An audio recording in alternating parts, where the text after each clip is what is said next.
શ્રમણ વેશમાં ઉપાશ્રયમાં ચુનીલાલની આજે પ્રથમ રાત્રિ હતી. પ્રતિક્રમણ પૂરું થઈ ગયા પછી ચુનીલાલ ઉપાશ્રયની બારી પાસે બેઠા હતા. શરદ પૂર્ણિમા નજીક હોવાથી આકાશમાં ચાંદની છવાયેલી હતી. રાત્રિના અંધકારમાં આકાશમાં છવાયેલી ધવલ ઉજ્જવલ ચાંદનીને જોતા ચુનીલાલે ભીતરમાં શીતળતા અનુભવી. એમના માનસપટ પર બચપનથી માંડીને ભૂતકાળ ઉપસ્થિત થયો.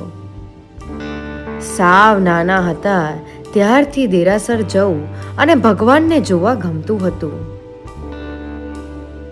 સંધ્યા સમયની આરતી અને ઘંટરાવ તો એવા ઊંડાણ સુધી સ્પર્શતા કે બધું જ છૂટી જતું.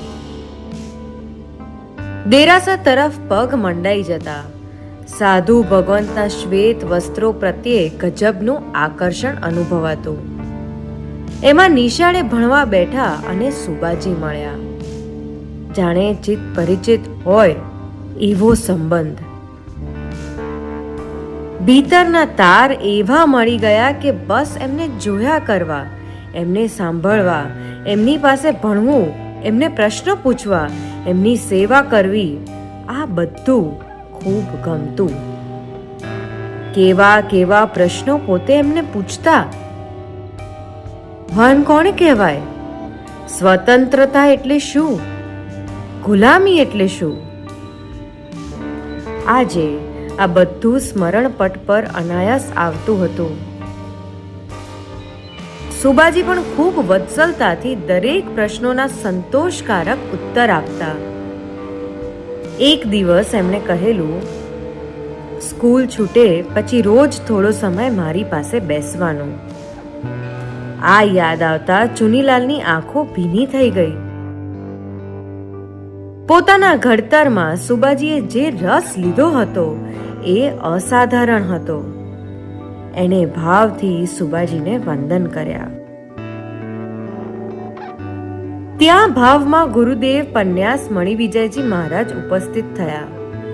સુબાજીએ એમની ઓળખ આપી અને એમના પરિચયમાં રહેવાની પ્રેરણા કરી. સુબાજીની ચીર વિદાય પછી એ જ આધાર સ્થાન બન્યા. કોઈક અલૌકિક સંબંધ છે એમની સાથેનો. અપૂર્વ પ્રેમ ભક્તિ અને સમર્પણ ભક્તિ એમના પ્રત્યે અનુભવાય છે. ગુરુદેવ પણ જ્યાં છે ત્યાંથી યોગ ક્ષેત્ર કરી રહ્યા હોય એવું અનુભવાય છે. આ કોરું કોરું સ્મરણ ન હતું. ભીતરને ભીંજવતું સ્મરણ હતું. જીવંત સ્મરણ હતું. વર્તમાનને સમૃદ્ધ કરતું સ્મરણ હતું. દુર્લભ એવી લઘુતાનો આસ્વાદ આપતું સ્મરણ હતું. જેમનું સ્મરણ હતું તે સામે ન હોવા છતાં સામે જ હોવાની પ્રતીતિ આપતું સ્મરણ હતું. આગળ પાછળ આજુબાજુ તરફ એમના હોવાનો અનુભવ આપનારું સ્મરણ હતું. ચુનીલાલની આંખોમાંથી અશ્રુ પ્રવાહ વહેવા લાગ્યો. જેમના જીવનમાં ભગવાન વિના ન કોઈ પ્રેમ હતું, ન કોઈ શ્રેય, જેમના ભીતરમાં અને આથી રોમે રોમમાં ભગવત ભક્તિ વસી હતી, જેમણે પોતાની ઇન્દ્રિયો પર વિજય મેળવીને ભગવાનના અનુગ્રહને પ્રાપ્ત કરેલો, પ્રાતઃ સ્મરણીય એ પરમ શ્રદ્ધેય પુરુષોના પગલે ચાલીને જીવનને ધન્ય બનાવવાનો નક્કર ભાવ ચુનીલાલે પોતાના ભીતરમાં અનુભવ્યો. પરમાત્મા માટેનો પરમ પ્રેમ ખૂબ ઊંડાણથી એમને અનુભવ્યો.